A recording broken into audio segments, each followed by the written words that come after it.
And welcome to JenTalk 11 on sampling. What is sampling in empirical research, and how can I effectively select a good sample for my research? Sampling, let's first talk about the basics or define sampling. Sampling is the process by which we select members of a population to become part of our sample. We select a sample when we cannot recruit all population members to participate in a study. The U.S. Census is unique. It's a population study. But more often than not, we don't have access to or cannot get everyone within a population. So the goal is to select a sample. Samples are selected so that we can generalize to that population. Therefore, we're looking for the most representative sample possible. When we select a sample, we need to know how many people or groups, if we're looking at schools or communities, that we need to achieve representativeness. So sample size determination tables or formulas are critical. If you have a research methods textbook, there is almost always a sample size table within the back appendices. There's also a formula to determine sample size depending on the degree of error that you're willing to have within your sample size. So there are simple formulas.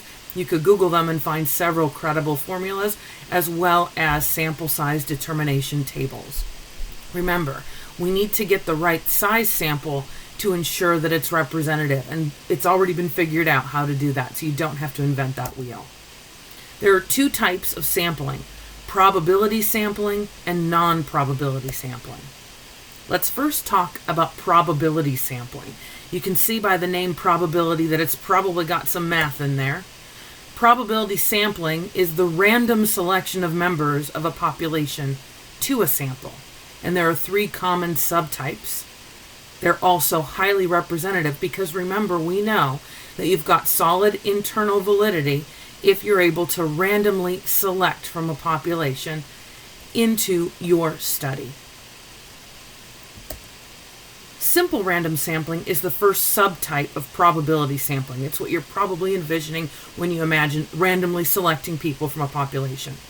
In this case, you use a table of random numbers or a mechanical or computational device to select the sample so that it truly is random. Even more random than pulling names out of a hat. Though that's random, but there can be qualities about what fell to the bottom or what creeped to the top. So using a mechanical or computational device or using a random numbers table at the back of a research methods textbook would be beneficial. It requires, though, that you have a list of every member in the population, and then you use your device or your table to select those who you will be sampling. You may have a list of all program participants at a school, at a fitness center, within a hospital, a community center, etc. If you have that entire list, then you would randomly sample a certain number of those based on the looking for the computational table that lets you know how many you need. A stratified random sample is used when you want to ensure that you will represent key subgroups. So you may have a population and you may know that there aren't that many people that have certain features. Maybe you have a clinic and you have a complete patient list, and you're very interested in seeing how the experiences in the clinic differ among Caucasians, Hispanics, and African Americans. And you know that you don't have a lot of Hispanics, but you have a few, and you still want to see if there are differences or similarities.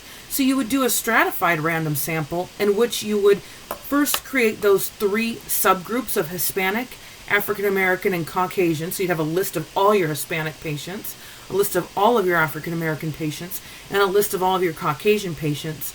Then from within those, you would randomly select those who you would like to participate in your study. And they may actually come in and participate, or you may just be reviewing their records, but they are the participants within your study. This allows you to make sure that you have enough people in those groups that are smaller so that you can compare them to one another. So you're still randomly sampling from that group, but because you know that you don't have too many in one group, this allows you to bring more of them out, but still randomly select among them. So you divide the population into non-overlapping groups, Hispanic, African American, and Caucasian, and then draw a simple random sample among each group. The third type then is cluster random sampling. In cluster, think of areas, think of geography. It's used when the population is widely geographically dispersed. Thus, simple random sampling would not be efficient. Maybe you don't have the resources to go everywhere within the United States or a state or a community, and so randomly sampling within that large community may not be feasible. So with cluster random sampling, you select a few areas within the population. First, you would determine what would be representative, and then you make sure you've got areas that combined are representative of that whole region, and randomly sample within those regions. For example, you may look at schools within a large school district like LAUSD and decide, well, we can't do all of the middle schools, for example, if you're just looking at middle schools, but what are the characteristics that we know make up LAUSD? We need some low-income areas, we need some areas that represent minorities, we need some upper-income areas, we need areas in which there is a disproportionate or a proportionate number of students with disabilities, etc. And you find 5 schools that seem to together also look like the 20-some schools combined. So you select those 5, and then you randomly sample within those the folks that you're going to study. You could also choose school districts within a large state, like the state of Texas. You realize you can't go to every single school district to study something in the state of Texas without it taking you years, and usually there are limitations to what we can do in terms of money and time. And so you select maybe 7 school districts that together really are representative of what we're seeing happening in the state. Then you're only visiting those 7 districts rather than all of the districts. In a state like Texas, it's very large. Non-probability sampling. So it's not so mathematical. Non-probability sampling techniques do not involve random selection. They may still be representative. They may be the only ethical way to obtain a sample as well.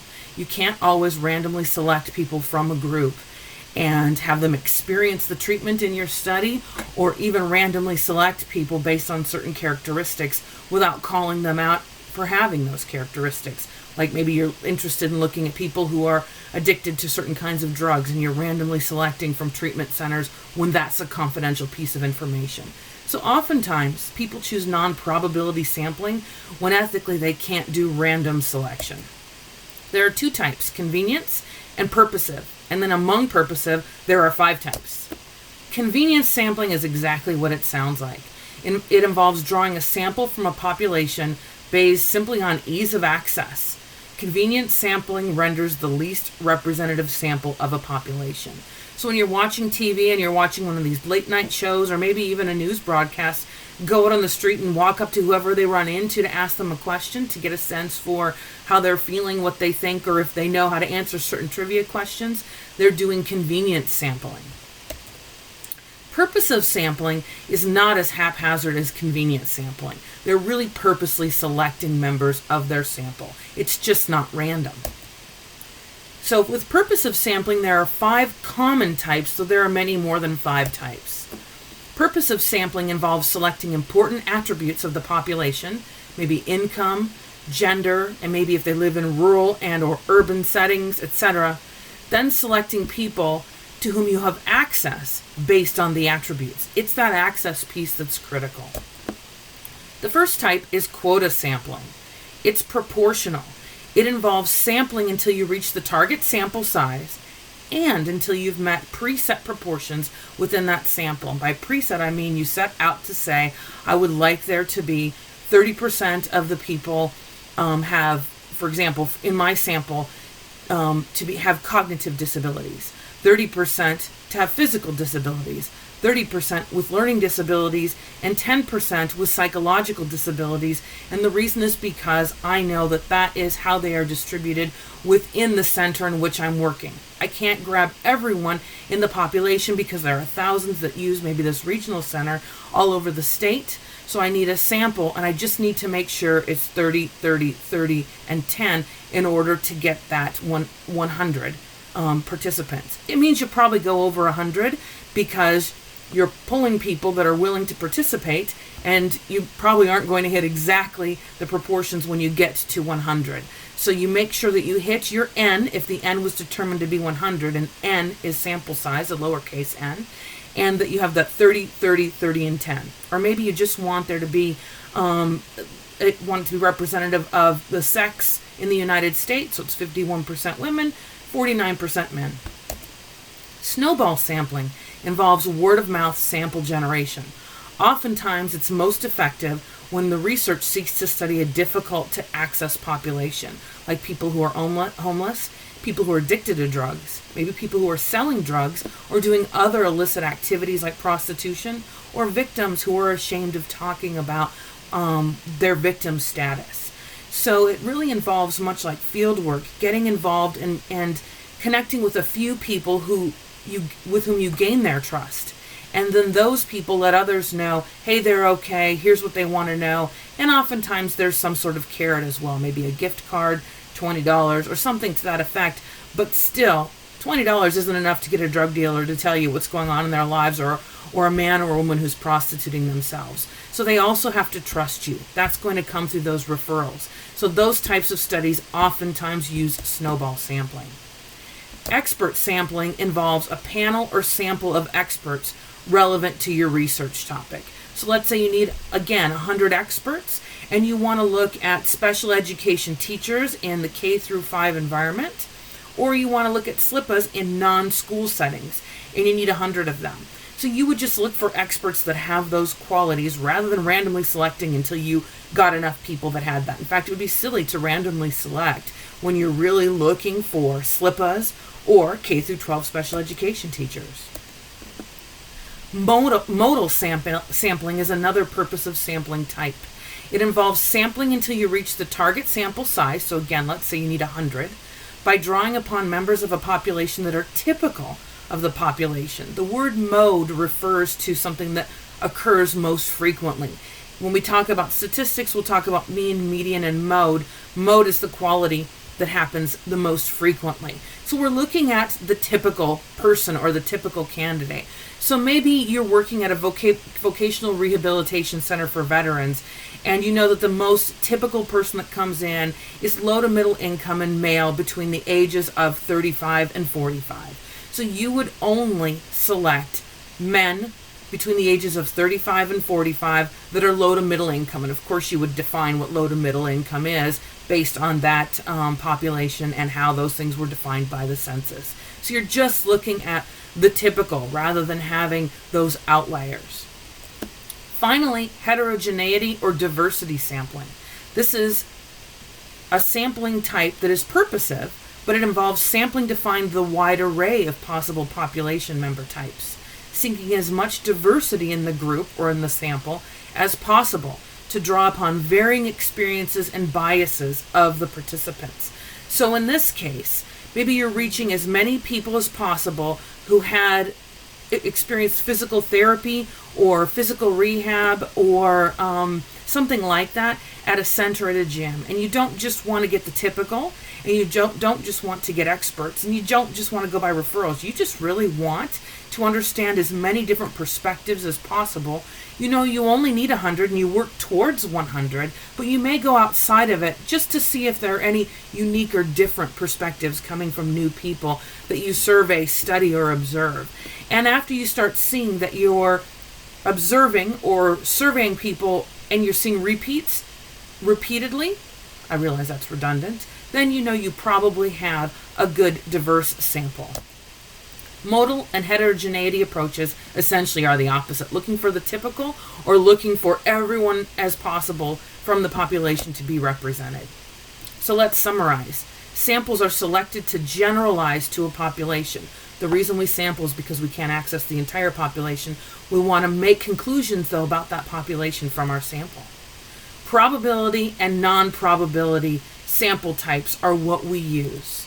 Probability sampling involves random selection, and it is highly representative, though it's not always feasible or possible, and it's not always ethical. It's not that it's an unethical method, but depending upon the goals of your study, it may not be an ethical sampling method. There are 3 types: simple, stratified, and cluster random sampling. Non-probability sampling techniques focus on who the researchers can access and oftentimes look for specific characteristics like expertise, demographics, etc. The subtypes that we talked about that are the most common are the first subtypes are convenience and purposive.